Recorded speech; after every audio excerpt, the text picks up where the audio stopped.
that releases miracles. Grace that releases miracles.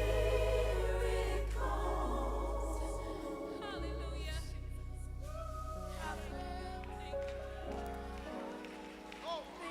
Thank you, Jesus. Thank you, Jesus. Thank you, Jesus.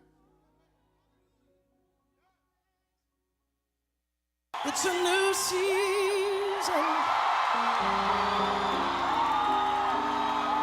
and it's a new day.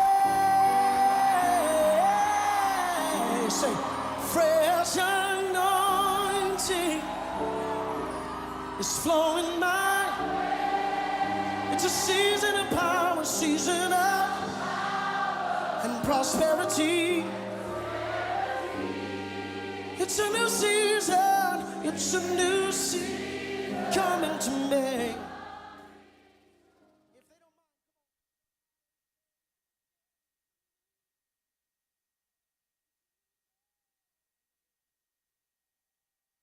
Of mayor who has our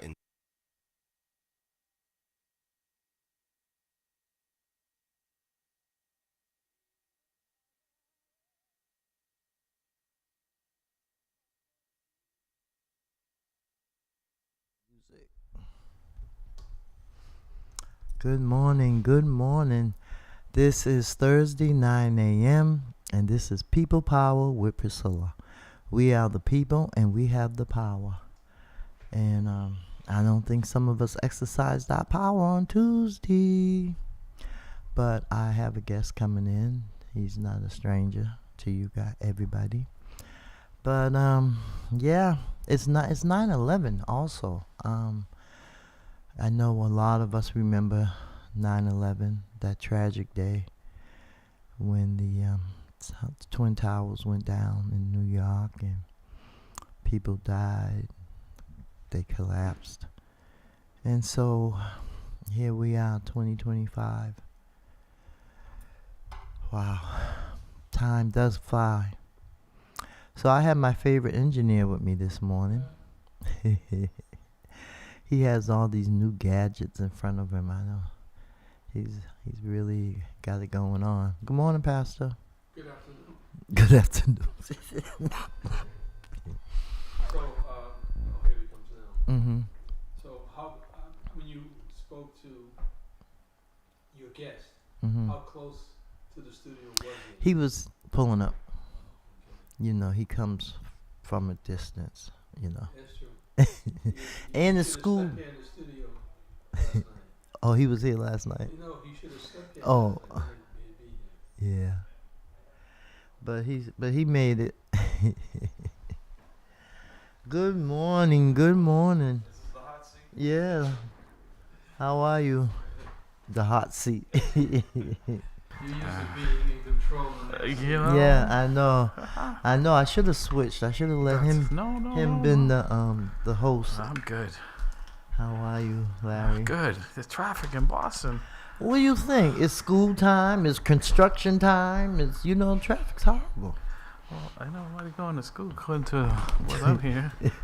They're all home. The mayor, the superintendent had to go looking for them the other day. Oh yeah, I heard about that. They went door knocking on people's. Excessive. All of a sudden, they care about that, huh? Yeah, they did. Yeah. I heard they went door knocking Yeah. for kids that weren't coming to school. Excessive absentee tardy. But What happened to truant officers? That they gone. well, gone they a got long rid of time. most of them. But the other thing is that some of these kids have been in this situation for years, and now all of a sudden it's election time. You want to pretend that you're going out there Concerned. looking for them. But people fell for it clearly. Yeah. The polls show that people are happy with the Yeah, government services. Isn't that amazing? That's amazing. It really is past that. I mean, and then I was talking to people. Oh, I don't vote in the primary. That's the problem. You don't vote in the general primaries. election. Well, your candidate may not make it. That's right. You know.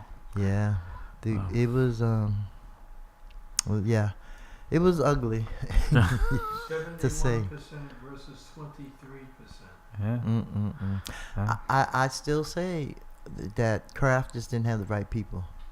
He Hmm. really did. I don't believe he had the right people. Yeah. But I You think, know, it's who's around you. Yeah. And I forgot who I was listening to, but there. It was Java Jimmy and Carlos Enrique, and Carlos was saying she done did this like 6 times, because she ran at Lodge. She was a Lodge counselor, right? Yeah, So she already has citywide appeal. Exactly, right. Yeah. And then she ran for mayor and won that.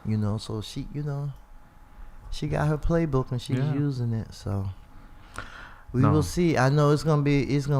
I can't even imagine how he gonna pull it off.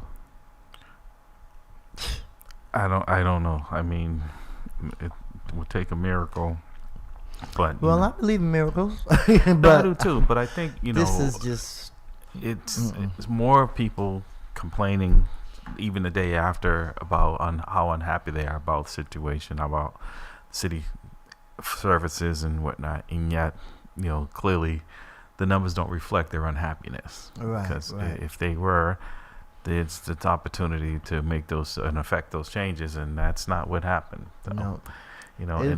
It looked like it's gonna be business as usual. Well, you think about it. I think it was the numbers. It was less than 100,000 people voted in the city of Boston, and over 700,000 people live here. And I think that number is not accurate. I think it's closer to 1 million, honestly, with all the new construction and people moving into the city.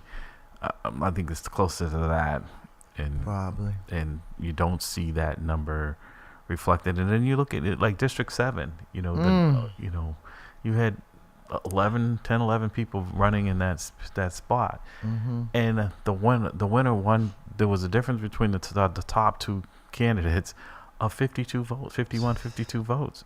And they only had 1,100 votes. So even if you elect someone to the council with 1,100 votes, you don't empower them. No. The mayor has nothing to fear of your 1,100 people that sent you there. That's right. That's right. That's I truly don't know why we don't see what's going on. It's like we're blind in one eye and can't see out the other. Well, we see what we want to see. Yeah. And I don't know. We have a caller, Pastor. Good morning, caller. You're on the air. Hello? Jamal. Good morning, Jamal. How are you? I'm doing well. How about yourself? I'm good. Can't complain. All right. What's and up? I see you got one of my favorite people there with you. Oh, man. Yeah, I love you too, my brother. Yeah, thanks. Oh, that's why you called in, huh? Well, no, I was going to call in anyway because I wanted to see what was happening, in the aftermath of this thing. And, sometimes for me, I feel a burden. It's like a spiritual burden, and all through the Bible is with people who either didn't want to bear the message, Jonah tried to run from it. Like, man, I don't want to do that. Please leave me alone. But he couldn't run from it, right? Right. Plenty of people don't want to bear the message, or when they do bear the message, they get castigated and in some cases crucified for the message. So for me, sometimes the truth is just not popular. And the truth, as y'all know, I've been saying for months, is that this is exactly what was going to happen. No, I think, but let me just flip to the other side of that, Jamal. I don't disagree, and you have been consistent with your messaging, but also there's been a messaging from people who claim that they don't like what's happening, right, and they want to see change, and that's not what happened. But today they're still complaining about that same message, and some of them some of them will say, "Well, I don't vote in the primary, so I'm gonna." But perfect example. Yeah. Perfect example. There are plenty of people out there who are dissatisfied with their body. They're overweight or whatever. Every day they got aches and pains. They can feel it, right? And they know, man, I feel tired. I feel da-da-da-da.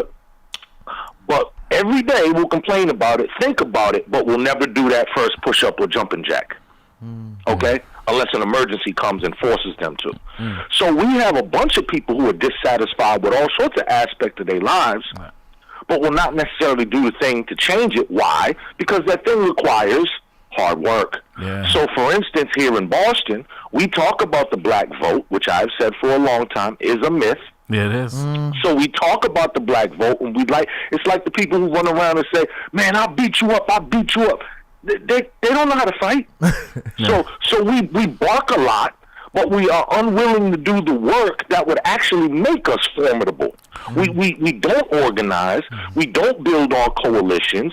And when folks do attempt it, there is no, I'm going to say, foundational documentation there that everybody can bind and adhere to. The attempts that we do make to organize that I've seen have been, in my view, pretty willy-nilly. Yeah, and just to add to that, Jamal, it also, I think it discourages people, serious people who actually want to do the work from getting into races, because people will tell, hey, get into it. You ran, Priscilla ran, people who have been out there, been advocates, right, and unapologetic for it, right, and you continue to advocacy even without an elected position. These people do the work. I want to put myself in that category, and not that I'm running for office, but I'm saying is that we don't get the support, but then they want to push you into the fray.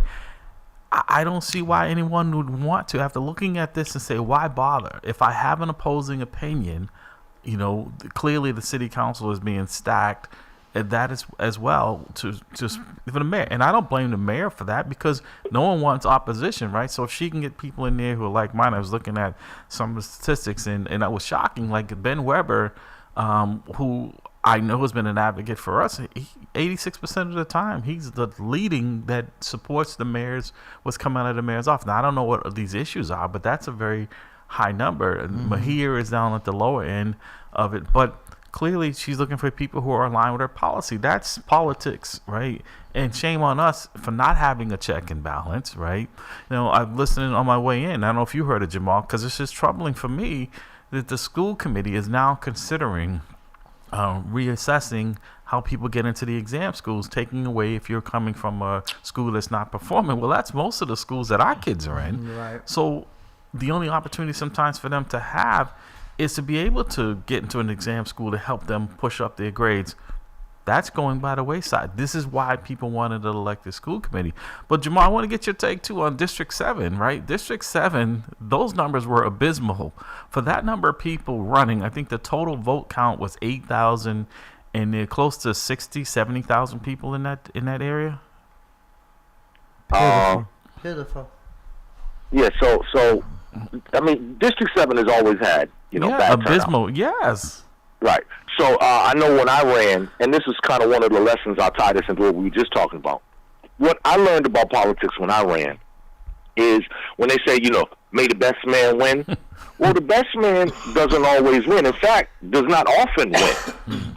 What wins is oftentimes money. Didn't work out in this case. Name recognition. But the old school thing of like who was really banging on them doors, who's making those one-on-one people contacts, and all that stuff really matters more than people think. The posters don't matter. The debates really don't matter as much as people would like to think. It's really about that ground game. And when you're a person who's never ran before, like in my case, against Tito, who at that time was established, whether or not I feel as though I was the superior candidate, beating him in all the debates and all that type of stuff, where he beat me is the only place that mattered, which is when somebody goes into that poll and pushes that button or, signs that X. So that's really the meat and potatoes of any election, and that's where these people failed. Now, in District 7, it was tough, obviously, because you got 11 people. That's right. So you got 11 people all trying to eat off of the same plate. And as you see, a lot of these numbers got broke down because several people were just within, dozens of votes of each other. Right. So many people had, between the range of 1,100 and 1,000, and so I think that's what, that's what opened it up. And so somebody got to be on top. So Saeed Ahmed and Minyard Culpepper at the top of that. Right. And now it's going to be a different game to see how they, can electrify the crowds now to just go for one of the two of them. So now we'll really be able to test some of their ground game and skills and bringing more people to the table. I think in this case, in my view, I think Minyard probably has it just because of his long-standing reputation and base in Roxbury. He has run before. Well, Saeed has run before as well. But, he's a preacher, so you can make a case to say he's running every Sunday. You know what I mean? All right. So that means Pastor Wall's getting in the race. But to that point, I look at this, Jamal, and I really like I'm going to say that's probably one of the competitive. But the only other race that I see, and it really is the at-large council race, is between Santana and Baker, right? And that one surprised me. I thought Baker would come out a little ahead, but I think that's really the only competitive race that I really see. District 7 is close, but I mean, other than that, that's the only race I really see that hasn't been formally concluded. Okay. So funny thing to note there, right? Now, Carlos Enriquez, our former state rep, he told me I shouldn't make these comparisons, but I'm still gonna. He says it's unfair to compare a mayoral race to a city council at large. But I still make that comparison just based on numbers because both have to reach the entire city. Exactly. Right? So Frank Baker got 26,000 votes here. Let me get my exact numbers. 26,240 votes is what Frank Baker got. Okay? Now let's go back. Josh Kraft got 21,324. Okay. You see what I'm saying? All right. And Frank Baker was in the last of the pack of city council at large. Now, as you know, it was reported, and some people were making fun of Henry Santana, who I like. He's a nice young guy. I like him. So Henry Santana, they were making fun of him because when it was coming up to election, it looked like his campaign was not really ready to get it. Michelle came in with a last-ditch effort to help him get the signatures that he needed and all that. So, okay, sure, but all that. But Henry Santana, he came in at 30,670 votes. Right. Once again, Josh Kraft, 21,324. Okay, so it's the same thing now when we're talking about, what I also want to talk to further my theory of the myth of the black vote. People was all fired up about Domingos, wasn't they? Yeah. And of course, in the Herald even said, wow, this long shot candidate just stole the debate. Even though I believe that they were doing that to kind of throw a thumb at Michelle Wu and Josh Kraft because they don't like either one of them. So this long shot candidate steals the debate. Of course, Capucci wasn't even there. He's largely been a no-show, and he's 80 years old. Okay, so Domingos De Rosa got 2,409 votes. Okay, the 80-year-old guy that I just told you who ain't never showed up nowhere, 2,074 votes. Right.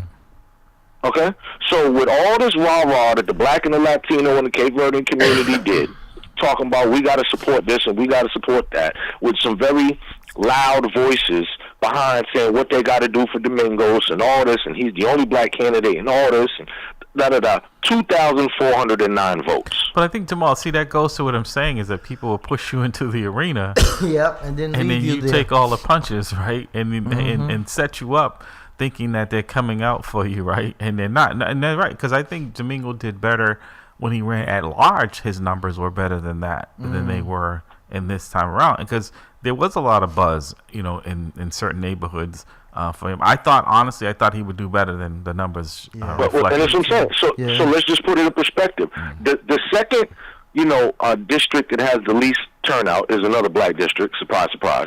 But it's District 4. It's Brian Worrell's district, which is where I live now, right?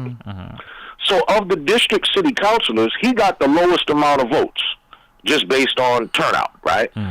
But he won with 5,773 votes just in District 4. Yeah. You heard? Okay. Domingos De Rosa, all over the city, 2,409.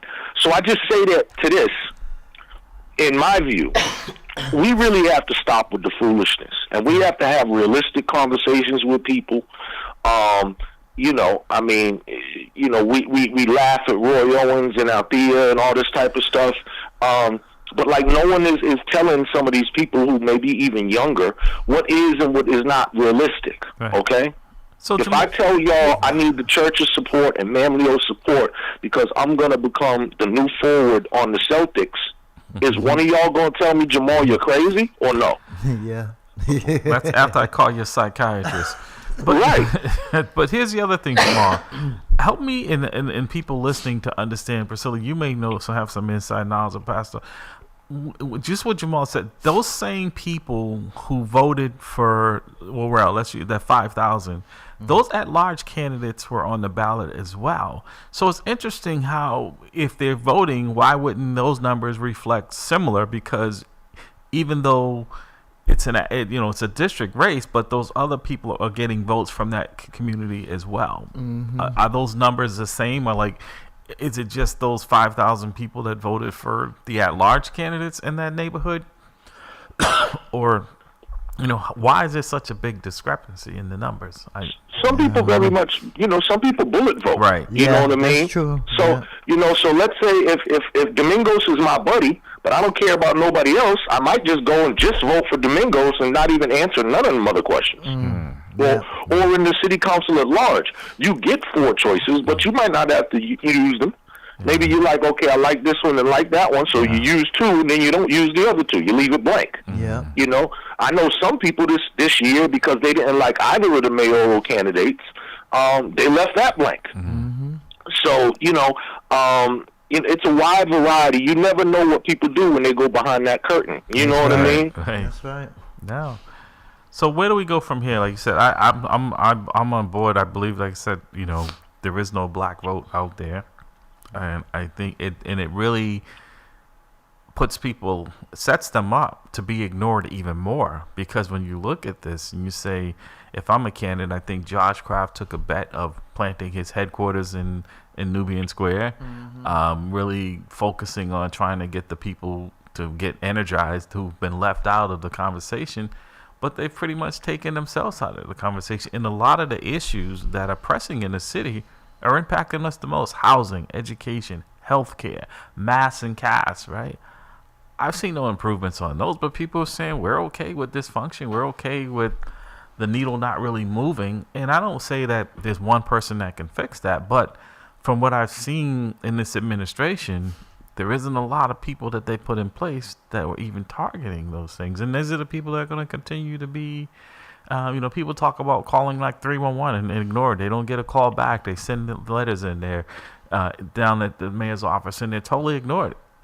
This just emboldens them to ignore you even more, because there is no mandate to pick up the phone. That's right. That's right.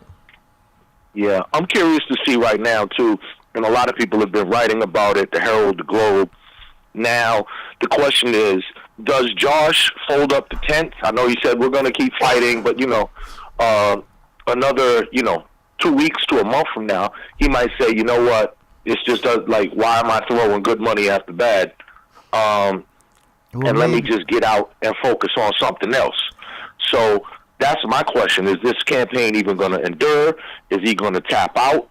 And then also, too, for us as a people, because whatever he decides to do, he's going to be all right. Yeah, exactly. He's still going to be a millionaire the day after the election. Right. All right. So the question is, for us, what are we going to do? And my thing is, it's just like I used to say when everybody was doing these get out the vote and voter registration drives. We focus all this energy on voter registration and all this, right? But we don't focus any on political education.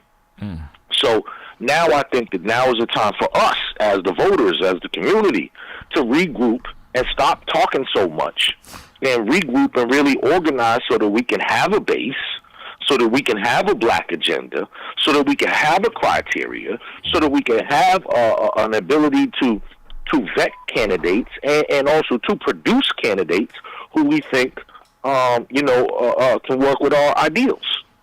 Hold on, Jamal. We got another call. Hold on. Good morning, caller. You're on the air. Good morning. Good morning. Is this Council Yancey? How are you? No. Huh? No. That's Dan. Oh, good morning, Pastor Dan. How are you? Fine, thank you. Yes, it is Pastor Dan. The question I have to ask, and of course it's not going to be a popular question, but the question I have to ask is, was there ever a black vote that mattered? I think in a different time, in a different era, there was. I think it has dissipated because we have started wanting to belong to something that has never been accepting of us, right? A part of this country, and we're seeing it now in real time. Such a division, hate. Just not pivoting away, but what happened to the guy down in Kirk, I think that was assassinated yesterday, right? The Republican, right? he ran a youth program. Yeah, right? well, he ran a hate program, in my opinion. Saying that white men are the ones who are being discriminated against, and other people, and so this is where we are in this country, and it's no different here in the city of Boston. There's a division. It's the have and the have-nots, right? So there was at one time, is because we were not accepted, whether we wanted to be or not, on the other side, and now people feel that there is an opening, and we're still not accepted. We just haven't accepted that we're not accepted. And one of the problems is that we don't collaborate. We're always in competition. We don't even. I don't even know what kind of conversations some people are having, about running. I agree. We do need another political task force, because we have another caller. Because it's just ridiculous. People just jump out. They don't know anything about politics or politics for that matter. But hold on, we have another caller. Good morning, caller. You're on the air. Hi. Good morning. This is Michelle Ferguson calling. Good morning, Michelle. How are you? Good. How are you doing? I'm good. I wanted to call in. I know everyone's a little somber with the results, and I was just really curious. You guys wanted Josh Kraft to win over Wu. No, I don't think it's somber. I think that it was really issue based, because see, my life does not change, whoever's in City Hall. I think there's just a disappointment. I know, like I tell people, there were more people who were down there for the dedication of the New Edition signs than showed up to vote. And that's the sad part. That's the real problem here, not who is the mayor. Because if people did it correctly, no matter who sits in that office, the accountability would be attached. But until we do that, it always seems like you're favoring one person over the other. What I'm looking at is someone that is going to actually do the job they claim they're going to do, address the problems that they claim they're going to address. That's just that simple. Yeah, I can relate, only because I say, well, I am someone who doesn't, I didn't always vote in the preliminary elections until I realized how important it was. And you're right, a lot of people did show up for the new edition, street signing, because I felt like that was something that hit the hearts of Bostonians. And sometimes during these elections, I feel like there are times when people want something to go, like when Kim Janey had a shot at being mayor. She was mayor of the city. I feel like a lot of people were happy about that, because they were like, yeah, we have that's history. That's history in Boston. We made history. And I feel like we finally got a win, because, when Mel King ran, he got death threats and all of that stuff. So I feel like people just lose hope a little bit when stuff like as a Black community, it's important for us to stick together, especially when it comes to these elections, because when we don't, we lose people like Kim Janey. Like, she could have been mayor right now. Yeah, but I think if we're honest with her, she was her own worst enemy. She was not elected mayor. I think somebody else was her own worst enemy. No, I had conversations. So I think she was her own worst enemy, because she had not been elected, and she was acting as if she had been elected to the position. There's a difference, and it was really a turnoff for people, including myself. Who was initially would have supported it, but okay, if that's where you're acting now, what happens if you get real power, where there are no limits on? Because as the acting mayor, she was restrained from things she could and could not do. She didn't have all the power. She had a key. She could get in the office. She had the perception of mayor, but she was not an elected mayor, and there's a big difference. And then when it came time for that, but to your point about Black folks coming together, I don't think that's ever going to happen, because what happens is there's a few of us who are out there trying to make things better, and then other folks will sit on the sideline and hope it gets better, but they won't have any but fighting. They won't actually act. No, exactly. And I think those of us who are getting tired, including myself. But Can I Sure. say one thing? I feel like as Black people, we set the bar for our own selves so high. It's like if you watch Italians or Asians or any other race, Spanish people, any other race of people, especially white people, they will just support one another. And even if their candidate does something wrong, which they might, like if I was to be elected the first, mayor of Boston, that is a minority, I might be feeling myself too. Like, I'm not saying she didn't do anything wrong. I'm saying very often we as a community, there are sometimes like I just bite the bullet and I'm silent about stuff because I want that Black man to win. Right, but I want don't him think to- the bar is being win. set too high when when one of the most basic, we're asking people to just vote. That's not a high bar. Right. To come out and who you vote for is entirely up to you. But the fact that close to 700,000 people, according to the record, and less than 100,000 people voted in the city of Boston, that says that a few get to decide for the rest of the people that live in the city how things are going to be. Well, I think Yeah, we have to be I was mindful. at the polls. Go ahead. Go ahead, Dan. I think we have to I be was just gonna mindful. say- Go ahead. Yeah. Okay, I think we have to be mindful that if you look at how our votes have actually counted, those of us who vote, I'm one of those people that votes in every election as well, and how our votes actually count or actually matter in the grand scheme of things, we're not, the Black race has never really been, the Black nation has never really been considered powerful enough or important enough to really matter, because there's only what's the latest count 15%, 17% I wouldn't recognized. say that. Well, I understand what you're saying, but show me in any election where the Black vote made the difference. All of them. Almost all of them. How? No. Saying it. I mean, show me. Show me the numbers, because votes are all about numbers. Show me the numbers. Well, will they break it down as? Do we know how many Black people? Yeah, they don't. I don't voted? think they break All it right, down well, like that. let me inject some factoids here, because this is another time where Pastor Dan and I agree, although he's not explaining it all the way correctly. So, for instance, let's take two examples we all remember. Recently here, Governor of Massachusetts, Deval Patrick, right?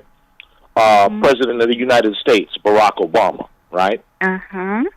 While Black people voted in a surge of numbers for them like never before, because they felt somehow attached to these two guys who were Black, and so Black people came out like never before for them, Right. they only won because white people voted for them. Because Right. if it was just Yeah, the Black wouldn't vote, happen. they would have lost miserably. And the same thing has happened for. So can I just flip that? The same thing Sure. has happened for white candidates who, especially in the history of the city of Boston, they have never won without that Black vote. Now, yes, a lot of white No, people but- came out and voted for them, but they also needed the Black people to push them over the line, just like Barack Obama did. So that only counts in very close races. So, for instance, let's take Tom Menino. Tom Menino did not need the Black vote to win Boston. That's Okay, But he it just had would have been much to my chagrin, because we're so confused that we actually thought that Menino was actually good for us and for our people, but we don't study or research to know that he was one of the most virulent racists the city has ever seen. But we're blind. So the thing is, I don't know if I agree with that statement, but you don't have to agree. See, that's me, Michelle, though. You don't have to agree. Larry can tell you about all the lawsuits under the Menino regime with the Black Latino police officers. I can tell you about more, the discrimination that happened. I can tell you about private intimidation and conversations that from him and his right-hand man there, who thought they were in the mafia, and issued threats like biscuits in the city. So, if you ever went against him, you were dead. You're not going to work in the city. You're not going to get nothing moving. Forget about it. So I know how he operated behind the scenes, which is, once again, why it's so funny to me how he still has this beloved persona, despite what is on paper and a matter of fact, not emotion, a matter of fact and record. Mm. Well, I can tell you one of the reasons why he has that beloved persona from a personal point of view, because I did, during the time when he was mayor, I was doing a lot of outside events, a lot of concerts, a lot of house parties, and just a lot of simple private citizen backyard parties where he would just show up and walk through the crowd, didn't want the microphone or anything, and shaking hands and stuff. And this happened on so many different occasions in so many different venues that this is one of the reasons why he had such a persona. Yeah, because he Not came only through and ate that, everybody's plate of food. Not Yes. only that, Absolutely. one of my uncles was like one of the business recipients. It was one of the only black-owned businesses in Common Square at the time, Ferguson Construction, and he received an award from him.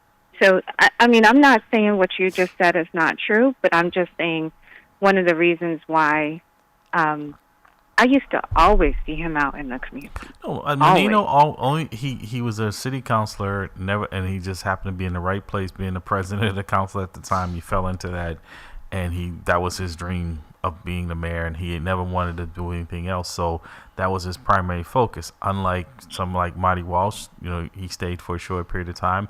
I do believe Michelle has her eye on bigger and better than just being the mayor of Boston. So Menino, once he became mayor, that was his ambition. It was over, game over. That's all he wanted. Well, let's look at that. Menino, as a city councilor, and as you said, city council president at the time, when, what was that? Flynn left. Flynn got appointed to ambassador. To the Vatican. Yep. Ambassador of the Vatican, which was a very odd choice, but okay. That's Well, they have wine there. Well, there you go. Right. I'll be in the wine storage. So Menino ascends, but now here's where he was clever, and he was never known for being a rocket scientist, and God knows he wasn't the most powerful speaker. No, they call it mumbles when you have a name. Exactly. Like mumbles, right? To his credit, what he was able to do, once again, I'm going to use my thing, and I hope no one views this as stereotypical, but what he was able to do, like a mafia boss, is set up a cadre of lieutenants and artists to amass power in various different industries and areas of influence in the city. The developers, the community centers, the this and the that. So he was able to transfer from being acting mayor to, when the election rolled around, to be able to easily trounce his opponents. Now, we just spoke about Kim Janey. The reason that she was unable to do that is the myth of the black vote. Because another black woman ran against her. No. No, because if y'all are gonna just ignore that, really? No, but because what do you mean they no? both would have lost. because They both did lose. Right, there They you go. both did lose. Because of the myth of the black vote. Right, you split the vote. It's one of the oldest strategies in war, divide and conquer. Even if it was all together, neither one of them was going to win. That's what I'm trying to tell you. I pulled the number. Okay. That's not true. Janie would have won if that vote wasn't split. Janie would be the mayor. Because I could of say Boston push back. Well, Charlotte Golar-Ritchie was the only. If you add hers and but here's the Andrea's thing. votes together, Charlotte Golar-Ritchie was the only female on that ticket, and when it was running, and she didn't win. She was the only black female on there. So I don't think that was. What the are you case. talking about? When Charlotte Golar-Ritchie ran for mayor, in 2013, and people thought she was going to win, and she was the only black female on the ticket. but then you I'm had not five other saying people. she's going to win because she's a black woman. I'm saying Janie would have won if you added those two. But if you Janie add got her- in the race late too. She didn't announce that she was going to run. That's the It difference doesn't with me. matter. The numbers are the numbers. Though, Yeah, but right? if you wait But- until but not only April that, to I don't decide think- you're going to run. But see, here's the other thing. I think there's a false sense there, Michelle, that if those people that if they had not voted for Campbell, that they would have voted for Janie. That's not true. That's what I want. I want us as a black community. You guys are saying, oh, there's no power in the black vote. Well, first we have to decide what we're going to do and if we're going to stick together. Mm-hmm. And if we stick together, yeah, we should endorse one candidate Right. and not split our votes. We should work as a power unit all together. Right. Michelle, And let me whoever ask is- you this, Michelle. Go Michelle, ahead, go ahead. couple I'll take basic, it. questions. One, who's black? You can be whoever's supporting that black community. I'm not excluding white people from our community because I appreciate them. I got a little mulatto nephew running around here right now, but I think whoever is doing what's for our community, right? Okay, I mean, so when you're I not say what- black, I mean black people, but I'm not excluding white people from that genre because you No. might have- Well, let's stick to the regular definition. Black. So you're saying black Americans, black folks who are here from Jamaica, Haiti, plus Yeah, all the yeah. continental Africans, Nigeria, Ghana, all this type of thing, right? Plus a bunch of if more. I they didn't- identify as black, yes, Okay. they're So black if in my book. okay, great. So if you take all those black people and Mhm. all the Latino people in the city of Boston and you put them together, right? And we all voted the same way, do you know we still lose? Mm-hmm. I don't know That's if we just- still lose if we have. Okay, well then you don't candidates look that at population data then. I mean, that's what Okay, I'm sorry. I do look at population data, but here's the thing. I know one particular group in this city does not win an election. This is true for blacks, it's true for Latinos, it's true for whites, it's true for Asians. One particular race of people does not win an election in this city. That's facts. You have to have more than one. You may have to have So more than it's one, not- but not I'm much not, more. I'm not clowning. I'm much not of it. saying black people are incapable because everyone is incapable. That's not my theology. My theology is we are powerful, but we have to work together. Well, And then just that's because one right, but one that's, race of but people, that's the what's problem. lacking. That for a That's long what's time. lacking. That's right. Right, here's the Unity problem. y'all in the are downing community. yourself. You're downing yourselves.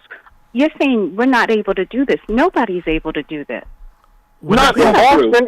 If this was Detroit, Right. different story. Right. If this was Detroit, different story. Was Atlanta a different story? Chicago, different story. So all I'm saying is, a guy who checks out population up here in Boston, I'm saying that what it would take for us to really amass this thing that we call the black vote requires a lot more than I've seen done. And in other times, look, I mentioned Deval Patrick, I mentioned Obama. Right before right, I that, heard you. somebody else mentioned Mel King. I'll even throw Jesse Jackson in there for his presidential bid. Those were times when A, we had one option, and B, black people had a sense of unity and togetherness at that time, pro-black, Afro, this, that, the other. And so that's why these types of things happened. But without that kind of lightning type of galvanizing force, I think it's very difficult to do again. And unfortunately, some of the people, like people thought Kim Janey had that. Kim Janey thought that she had that. But there was no ability to electrify the black masses. And even had there been, I would submit, look, the last race, Walsh and John Connolly. The black community could have made a difference. Yeah, John Connolly could have been the mayor if all the black vote would have swung that way. But we could have Exactly. swung the vote. But we could have swung the vote between one of two white men. And that's what I'm saying. First, I'm saying you are powerful. Don't try to. I don't think I know we're just, not. I don't think. I'm not. Let me just say, I don't think anyone's discrediting that. The problem, Michelle, and the realistic one is because I know myself, and I can speak for Jamal, and we're out there on the ground, and there's very little movement of people consolidating and working together. That they have this idea that you will do it for them, and they will benefit. Even let's move a pivot a little bit from the mayor. Let's look at the city council, not the city council, the school committee, right?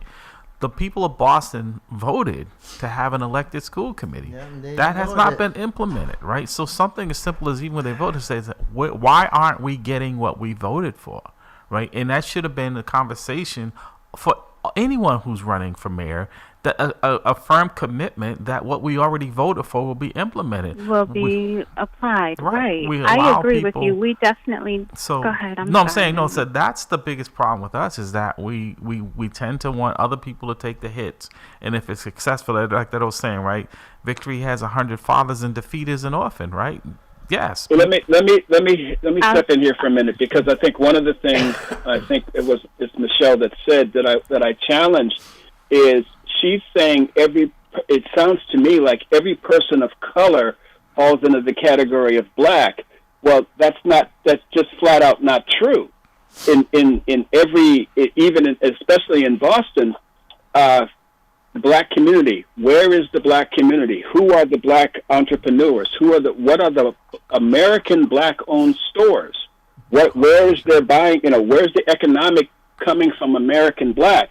Because I'll tell you, it's been my experience that island black, pick one, don't consider themselves to be part of the American black struggle.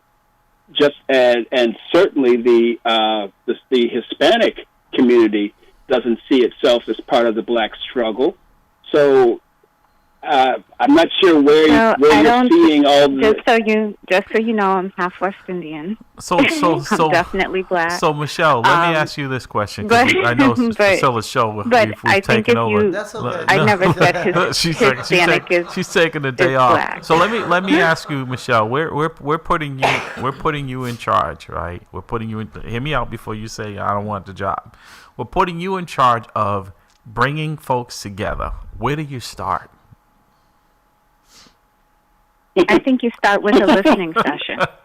You start with a listening session of the community. In what language? The community. And I specifically would target people who showed up for the voting. That's who I would start with. The ones who, I was at the polls, I ran into a bunch of my friends who brought their mamas to the polls. I brought my mama to the poll. Mm-hmm. It's like a whole annual tradition that we do. Mm-hmm. And it's very, very important to me. I bring her to the polls to cast her vote. Mm-hmm. And I saw a bunch of girls doing the same thing. I saw a bunch of gentlemen doing the same thing. They pick up their mamas and fathers and they take them to the polls. I think you start with that group. And I just want to make a quick correction. When I said anyone who identifies as black, like I have little cousins who are mixed. Some of them are mixed with Japanese, some of them are mixed with white, some of them are mixed with Spanish. I'm not going to tell that baby they're not black, because they are half black. So that's what I meant when I say anyone who identifies as black, because they are already confused in a world that they don't know which way to go. I am not going to disown those kids. No, I totally agree. I think some of us, we see like we're insulted to be called black, right? Right, and I think that's insulted to be called black, or even to be told, or even to be told that I'm not black or black enough, which has happened to me more than once. So when I talk about these things, I'm not talking about it from the point of view. I'm just trying to point out that every one of these different nations has their own agenda, especially when it comes to politics. Well, and this is why the only Go ahead, Jamal. And this is why the only solution is what my politic is really, which is black nationalism. No, this is real stuff. Black nationalism. Sign me the up. ability for us to have self-determination, determine our own course of action in this land that we've labored on. All that, so it encompasses reparations, it encompasses all this, right? So that's black nationalism in a nutshell. Then the other thing is Pan-Africanism, the overall philosophy and knowledge that we are part of an African diaspora that goes beyond here. I'm not just Jamal from Roxbury, right? How did I get here? What am I connected to? So I don't look at my West Indian, well, my family, Jamaican and all this, but so I don't look at my West Indian or Caribbean family as different. My Haitian family as different. My continental African family as different. I know many of us do, and we have our own isms that we have to get through, colorism, our own set of classism, and all this type of thing. But I think that the only umbrella that all of us can fit under is black nationalism and Pan-Africanism. And when we get to that point, I think then we can move and understand that these tools like elections are just that, tools. Yeah, because the other side has... We have 1 minute left. And I just want to ask Michelle, how did you find our station this morning?